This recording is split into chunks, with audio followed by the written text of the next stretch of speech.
अजित एक छोटे कस्बे में रहने वाला सीधा सादा लड़का था। उसकी शादी दिल्ली की रहने वाली सौम्या के साथ हो गई।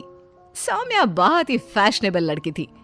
अजित की नौकरी छोटे कस्बे में होने के कारण सौम्या भी अजित के साथ छोटे शहर में रहने के लिए आ गई। सौम्या, तुम्हारा ड्रेस कुछ ज्यादा छोटा है, इसे पहनकर यहाँ बाहर मत निकलना। अरे तुम्हें पता नहीं, मैं दिल्ली की मॉडल लड़की हूँ और मैं तो हमेशा ऐसे ही कपड़े पहनती हूँ। तुम्हारी बात सही है सौम्या, लेकिन इस शहर के माहौल के हिसाब से कपड़े कुछ ज्यादा ही छोटे हैं। ओहो, मुझे नहीं पता था कि तुम्हें मेरे कपड़ों से इतनी प्रॉब्लम है। सौम्या, मुझे तुम्हारे कपड़ों से कोई परेशानी नहीं है, लेकिन अगर तुम ऐसे बाहर जाओगी तो लोग तुम्हें अजीब ढंग से देखेंगे। अच्छा ठीक है, अब तुम ऑफिस जाओ, तुम्हारा ऑफिस जाने का वक्त हो गया है। अजित को लगता है कि शायद सौम्या ने उसकी बात मान ली है। वो ऑफिस चला जाता है। थोड़ी देर बाद सौम्या अपना शॉर्ट ड्रेस पहनकर घर से बाहर सब्जी लेने के लिए जाती है। भैया, आधा किलो टमाटर देना। मैडम जी, कहीं बाहर से आए लगते हो, पहली बार शहर में आई हो का? तुमसे क्या मतलब? और तुम मुझे ऐसे घूर घूर के क्यों देख रहे हो? अरे नहीं नहीं, ऐसी कोई बात नहीं है, बस आपके कपड़ों को देखकर लग नहीं रहा कि आप शहर की रहने वाली हैं। तुम अपने काम से काम रखो, मैं चाहे कुछ भी पहनूं, तुम्हें उससे क्या? सौम्या सब्जी लेकर अपने घर चली जाती है। शाम को अजित घर वापस आता है। सौम्या, कल मम्मी पापा आ रहे हैं। देखो, तुम ना उनके सामने साड़ी पहन कर रहना, वरना मम्मी बुरा मान जाएंगी। अरे यार, तुम भी ना जब देखो तब मेरे कपड़ों को लेकर परेशान रहते हो। अरे बस 2 दिन की तो बात है सौम्या, उसके बाद तो मम्मी पापा वापस घर चले जाएंगे। अच्छा ठीक है ठीक है। अगले दिन अजित ऑफिस चला जाता है और पीछे से सौम्या के सास ससुर घर पर आते हैं। लेकिन अजित के घर पर ना होने की वजह से सौम्या ने साड़ी नहीं पहनी थी और वही छोटे कपड़ों में वो अपनी सास के सामने आ जाती है। नमस्ते मम्मी जी, पापा जी, कैसे हैं आप? अरे मैं तो आंखें बंद कर लेता हूँ, ये बहू ने कैसे कपड़े पहने हुए हैं। राम राम राम राम राम। अरे बहू, तुमको जरा भी शर्म नहीं आती? अपने सास ससुर के सामने इतना छोटा ड्रेस पहनकर घूम रही हो। क्या अजित ने तुमको बताया नहीं कि हम लोग तुमसे मिलने आ रहे हैं? बताया तो था, लेकिन वो क्या है ना मम्मी जी, पापा जी, मुझे तो ऐसे ही कपड़े पहनने की आदत है। जरा मेरे साथ चल, मैं तुझे सिखाती हूँ कैसे कपड़े पहनते हैं। सौम्या की सास सौम्या का हाथ पकड़कर उसे कमरे में ले जाती है और उसकी शॉर्ट ड्रेस के ऊपर जबरदस्ती साड़ी पहना देती है। साड़ी पहनने के बाद सौम्या जैसे ही घर का काम करना शुरू करती है, बार बार जमीन पर गिर पड़ती है। हे भगवान, ये क्या मुसीबत है? ये 5 मीटर की साड़ी पहनकर काम करना मेरे लिए तो बहुत मुश्किल है।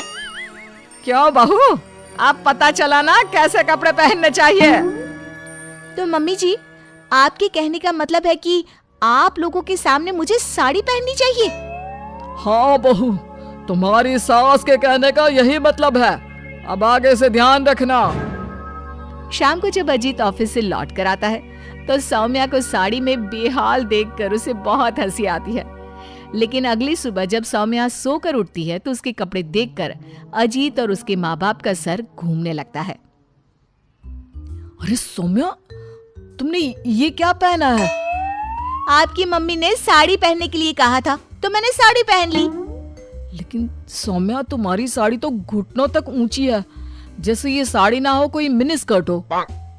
वो क्या है ना बेबी, तुम्हारी मम्मी ने मुझे सिर्फ साड़ी पहनने के लिए कहा था, उसकी लंबाई नहीं बताई थी। हे भगवान, ये कैसी बहू पल्ले पड़ी है? अरे ये क्या अजूबा बनकर घूम रही है? लगता है मुझे फिर से आंखें बंद करके ही रहना पड़ेगा। अरे पापा जी, आप एक बार आंखें बंद कर ही लीजिए, बार बार डायलॉग मारते रहते हैं। ये तुमने क्या हुलिया बना लिया है सौम्या?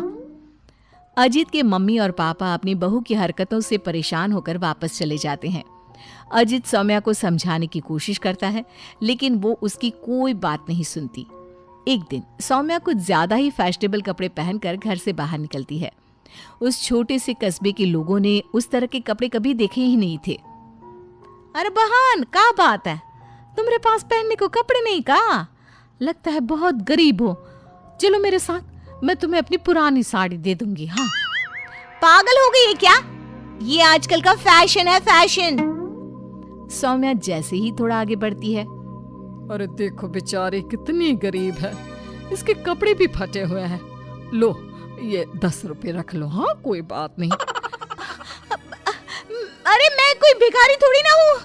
कितने अजीब लोग हैं यहाँ के, इनको फैशन का मतलब भी नहीं पता। थोड़ा आगे जाने के बाद कुछ बच्चे सौम्या को देखकर जोर जोर से हंसने लगते हैं। अब तुम लोगों को क्या प्रॉब्लम है? क्यों हंस रहे हो ऐसे?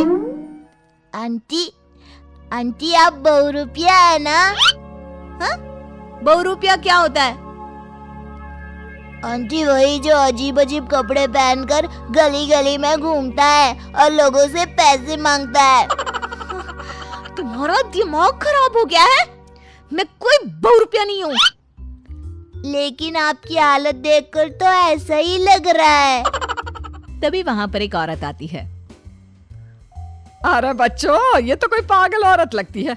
देखो इसके कपड़े भी फटे हुए हैं। हे भगवान, मैं सच में पागल हो जाऊंगी।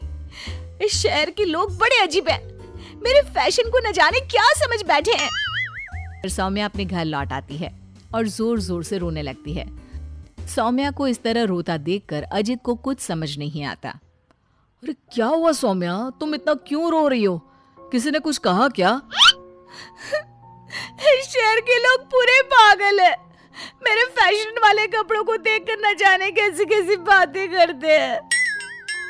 तभी अजीत और सौम्या को घर के दरवाजे पर जोर जोर से खटखटाने की आवाज आती है। बाहर जाकर देखते हैं तो 2-3 औरतें वहां पर खड़ी हुई थी। कौन है आप लोग और क्या हुआ? अरे आपके घर में एक औरत रहती है ना, फटे हुए कपड़े पहनकर घूमती है। हम उसे ले जाने आए हैं।